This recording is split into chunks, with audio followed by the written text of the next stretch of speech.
Prossima gara, 100 per fare la junior femmine, 3 batterie previste per la numero 1, Azzurra Batten in 2, Alice Drop in 3, Federica Radonna in 4, Sofia Bergami in 5, Marta Passerini in 6, la Padovini in 7.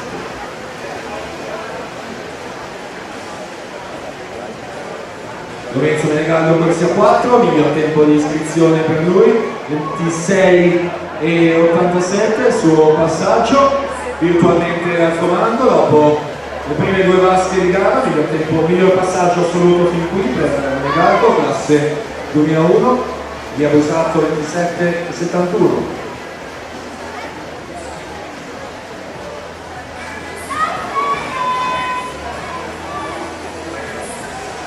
Siamo agli ultimi 5 metri con Menegaldo, corsia numero 4, vediamo il crono per lui, 57,97, nuovo leader della classifica provvisoria. Menegaldo con Elia Busato secondo, 60,22, Pignaton terzo, 60,75.